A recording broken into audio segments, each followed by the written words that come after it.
नमो अरिहंताणम।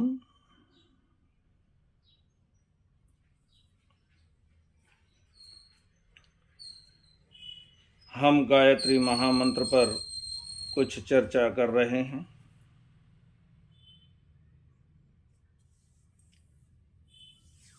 और कुछ मंत्र ऐसे होते हैं जो हमारे जीवन के लिए बड़े महत्वपूर्ण सिद्ध होते हैं।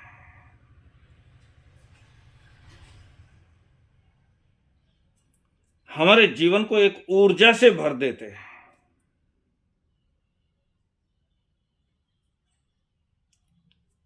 इसीलिए उन्हें मंत्र कह करके पुकारा जाता है। हर कोई मंत्र इतने महत्वपूर्ण नहीं होते।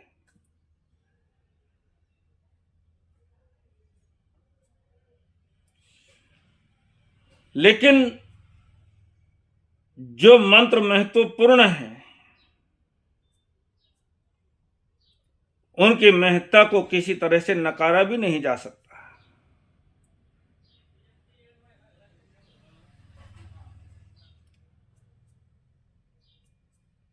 इसलिए हम जानेंगे गायत्री महामंत्र के माध्यम से कि ये मंत्र हमारे जीवन का एक संगीत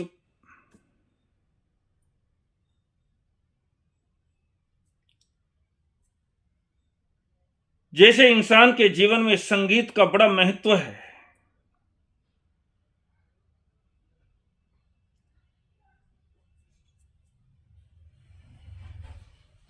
संगीत की धुन जैसे इंसान को थिरकने के लिए मजबूर कर देती है, ऐसे ही हमारे आध्यात्मिक जगत में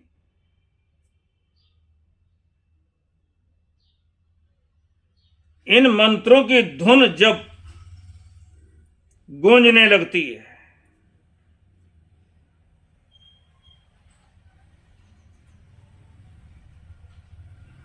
तो हमारा जीवन एक रूपांतरण की ओर अग्रसर होने लगता है।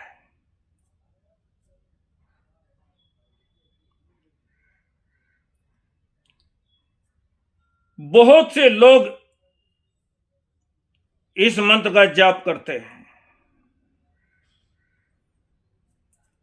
बहुत से लोग इसकी आराधना साधना करते हैं।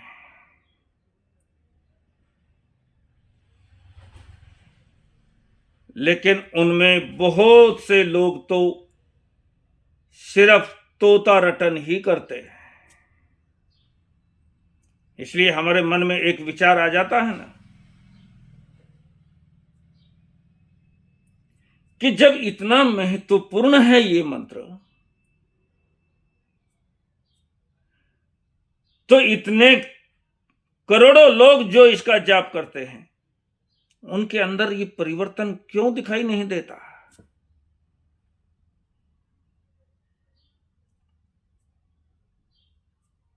माला लेकर के जपे जा रहे हैं, मैंने इतने करोड़ गायत्री मंत्र का जाप किया, वो हिसाब किताब रखे हुए हैं।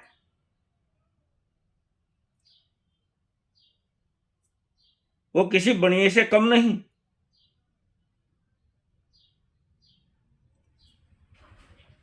इसमें हिसाब किताब रखने की बात कहां है? कितने करोड़ जप किया? तुम नवकार मंत्र जपो कि गायत्री मंत्र जपो कि दूसरा कोई मंत्र जपो, हमने उसका कितना जाप किया ये महत्वपूर्ण नहीं। हमने कितने समर्पण के साथ, कितने भावों से भर करके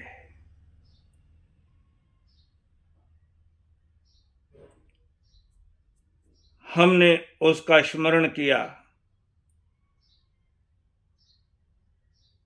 कितनी गहराई तक जाकर के हमने उसे जानने का प्रयास किया, यह महत्वपूर्ण है।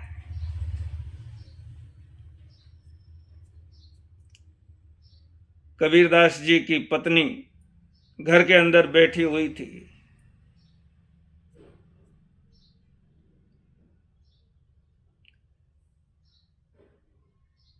कोई एक दुखियारिन परेशान महिला उनके पास आई, कहने लगी, संत कबीर किधर है, कहाँ है? उस बहन कबीरदास जी की पत्नी ने कहा कि बहन क्या बात है, वो तो घर पर नहीं है, लेकिन कुछ आप परेशान दिखाई दे रही हैं, क्या बात है? उसने अपनी परेशानी बताई कि मैं इस परेशानी से परेशान हूं, मुझे कबीरदास जी से मिलना है, कोई समाधान।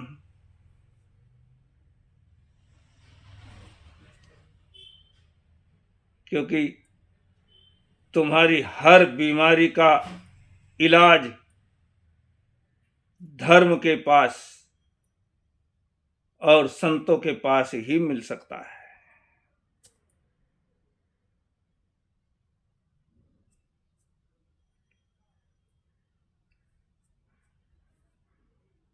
मुझे कबीरदास जी से मिलना है, बताओ कहाँ है? उसने कहा, बहन वो तो घर पर नहीं है, लेकिन तुम ऐसा करो, 5 बार राम का नाम ले लेना, तुम्हारी समस्या 5 बार, बस ज्यादा नहीं।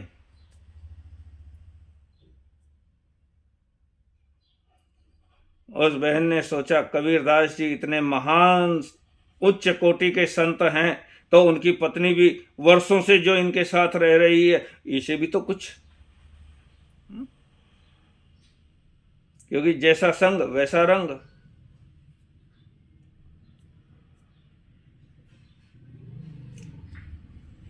बड़ी खुश हो गई, प्रसन्न हो गई, नमस्कार किया और चली गई। कबीरदास जी घर पर आए, उनकी पत्नी ने कहा कि ऐसे ऐसे एक महिला परेशान थी, आपको पूछ रही थी लेकिन आप नहीं थे, तो मैंने उसको कह दिया कि 5 बार भगवान राम का नाम ले लेना। सोच रही थी कि इस बात को सुनकर के बड़े खुश हो जाएंगे,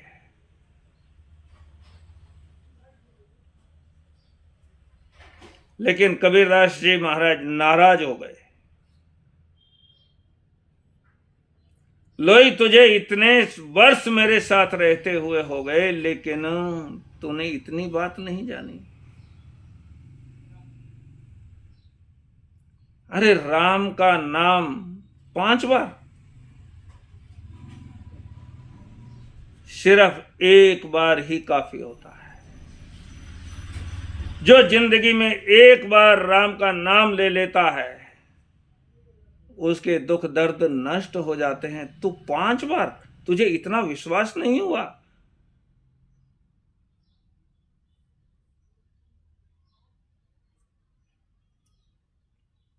एक बार ही काफी है, लेकिन उतनी गहराई तक डूबने की आवश्यकता है। ये मत सोच लेना कि हमारा ये सारा जप तप सब व्यर्थ है, फिर हम क्यों रोज रोज जपे जा रहे हैं।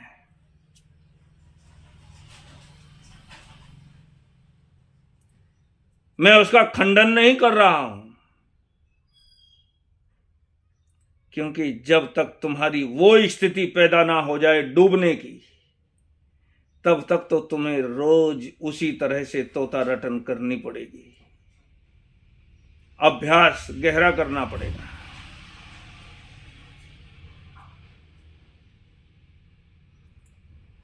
एकदम से छलांग लगा देना ये किसी सूरमा का ही काम होता है, हर किसी का काम नहीं है।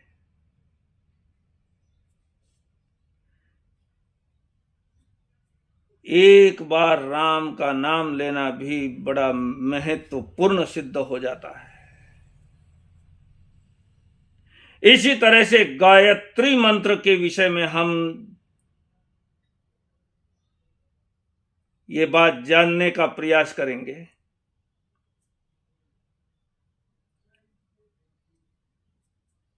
कि जितने जितने हम गहराई में उतरने का अपना प्रयास करेंगे, उतने उतने परम आनंद को प्राप्त करने में हम सक्सेस हो जाएंगे।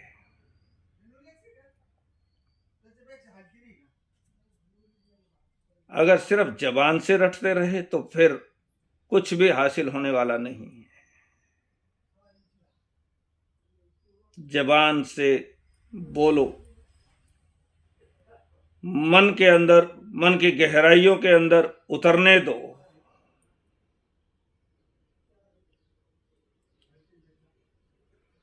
ये तीन बड़ी ताकत है हमारे पास, मन की, वचन की, काया की। मन की गहराइयों में उतरने दो, वचन से उसका उच्चारण करो,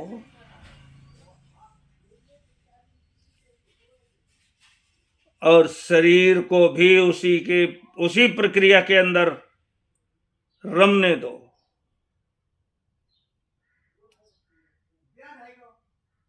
तो ये मंत्र साधना ही नहीं, तुम्हारा हर एक कार्य सिद्ध होता चलेगा।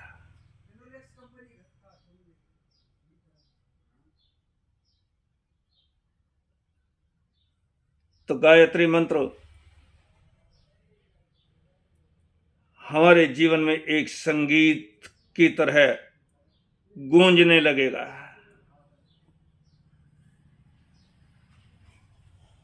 इसका पहला शब्द है ओम। पहला शब्द ओम। ओम भूर्भुवः स्वः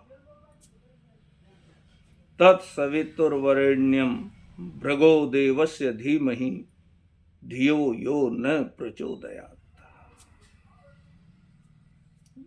एक एक शब्द बड़ा महत्वपूर्ण है। ओम, ओम पहले शब्द को ही जानने का प्रयास करेंगे। ओम यानी ईश्वर।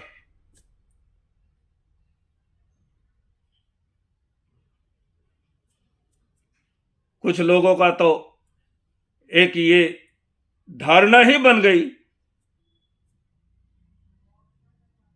कि ईश्वर है ही नहीं।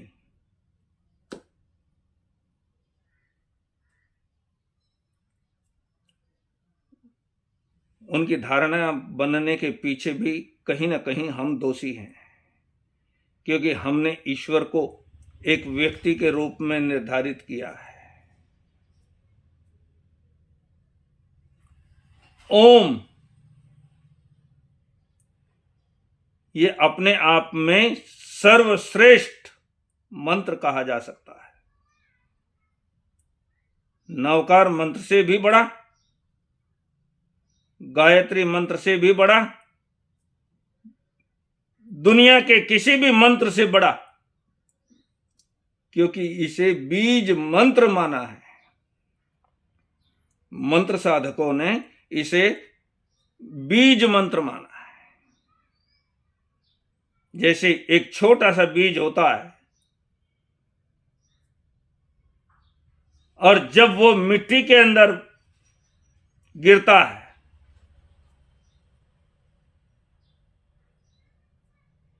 तो वही बीज एक विशाल वृक्ष बन जाता है। यही है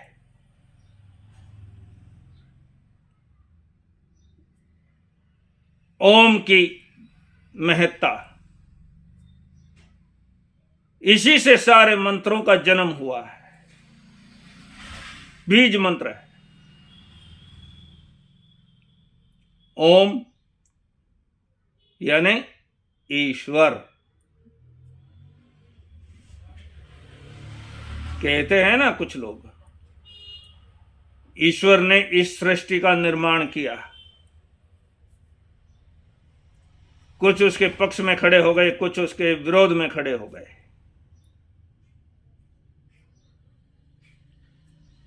जानने का प्रयास किसी ने भी नहीं किया।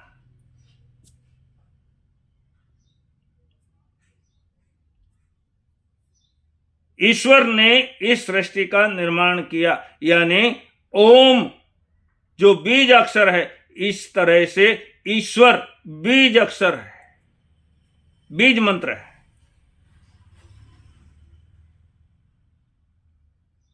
उसी का ये विस्तार है ब्रह्मांड।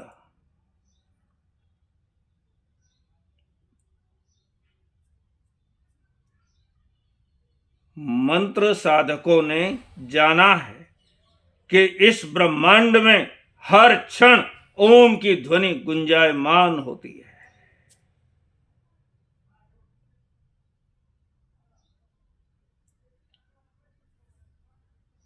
ओम ध्वनि के तरंगे हर क्षण इस ब्रह्मांड में तैर रही है। उस बीज को हम एक विशाल वृक्ष अपने जीवन में भी बनने दें।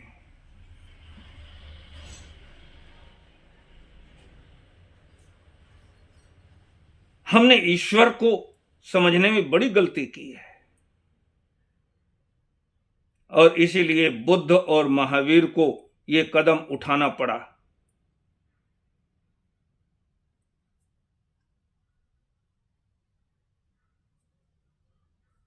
उस ईश्वर की धारणा को तोड़ना पड़ा।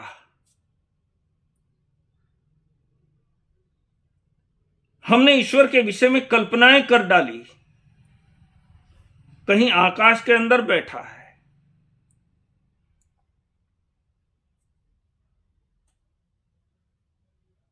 वो हमारे अच्छे बुरे का लेखा जोखा कर रहा है।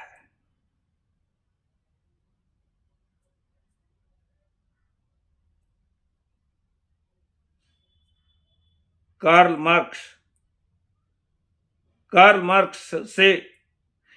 मार्क्स से नीत्शे ने पूछा, बड़े दार्शनिक दोनों, नीत्शे ईश्वर को मानने वाला और कार्ल मार्क्स सिरे से नकारने वाला, दोनों ही बड़े दार्शनिक। तो नीत्शे ने कार्ल मार्क्स से चुटकी लेते हुए पूछा कि महात्मा जी, आप भगवान को मानते हैं, ईश्वर को मानते हैं? तो कार्ल मार्क्स ने बड़ा सुंदर जवाब दिया।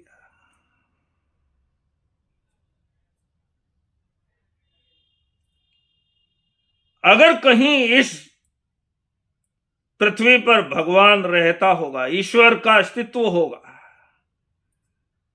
तो जरूर आपके ही रूप में होगा।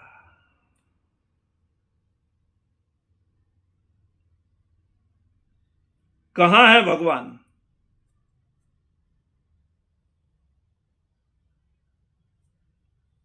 पहले कहते थे चांद पर तो जाकर के ढूंढ लिया, कुछ नहीं मिला। जहां जहां हमने कल्पनाएं की थी वहां रहता है भगवान, लेकिन जाकर के ढूंढ लिया, कुछ नहीं मिला।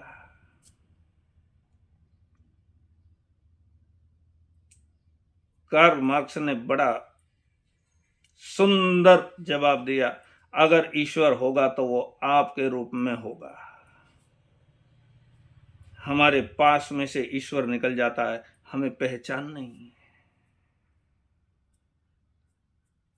हमारे से बात करता है ईश्वर, हम उसे पहचान नहीं पाते। ईश्वर, मैंने तुमको देखा खेतों और खलियानों में। ईश्वर, मैंने तुमको देखा खेतों और खलियानों में। ईश्वर, मैंने तुमको देखा अपने और बेगानों में।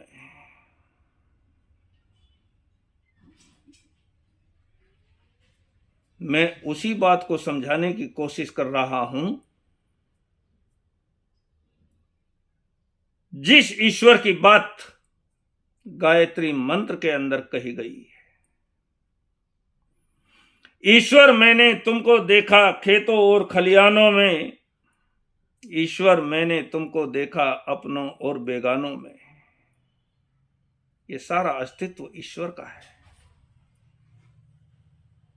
इसे पहचानने की कोशिश करो तो तुम्हारे जीवन में भी एक संगीत बजने लगेगा। ईश्वर मैंने तुमको देखा भीड़ और वीरानों में, ईश्वर मैंने तुमको देखा तीनों ही जहानों में।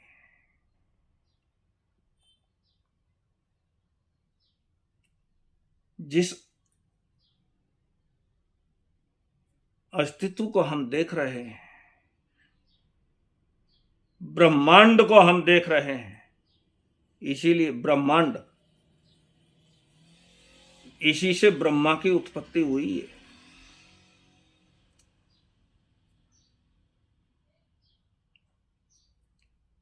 इसीलिए उसका नाम ब्रह्मा रखा गया।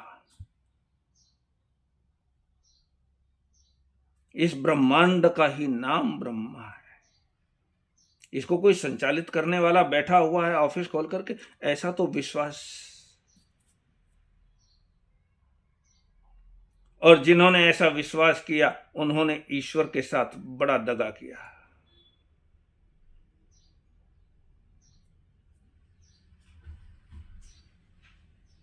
ईश्वर मैंने तुमको देखा खेतों और खलियानों में। कार्ल मार्क्स ने ईश्वर के दर्शन किए खेत में काम करने वाले मजदूरों के माथे से टपकते हुए पसीने में।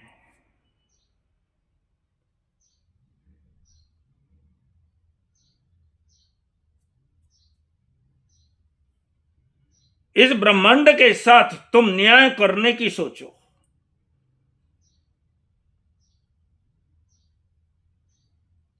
आलसियों के लिए ईश्वर नहीं है।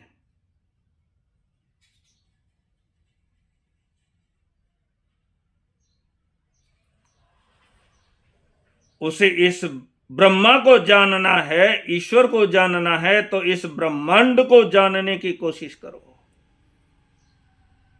इसमें हर क्षण ऐसे तत्व तैर रहे हैं जो तुम्हारे जीवन को आंदोलित कर देंगे।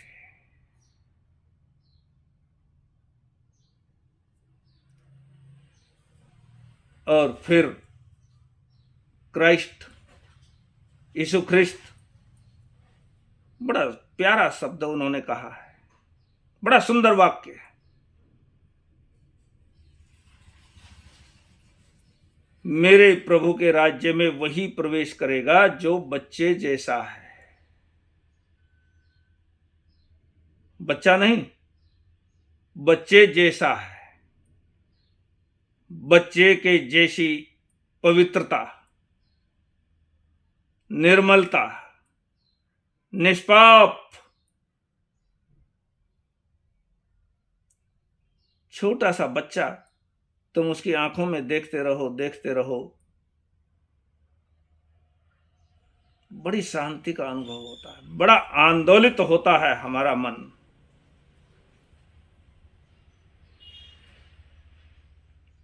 इस तरह की निष्पापता में ईश्वर विराजता है। मेरे प्रभु के राज्य में वही प्रवेश करेगा जो बच्चे जैसा है।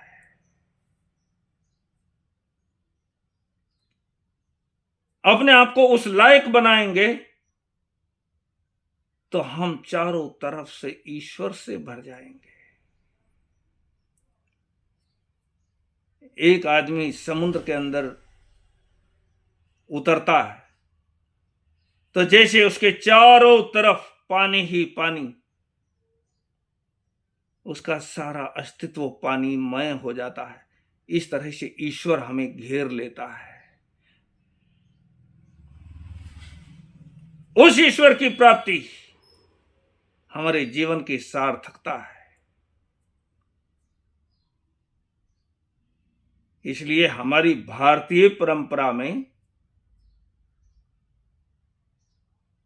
ओम को बड़ा महत्व दिया गया है। पेटीएम वर ओम यानी 240 ईश्वर, रुपये प्राप्त झाले।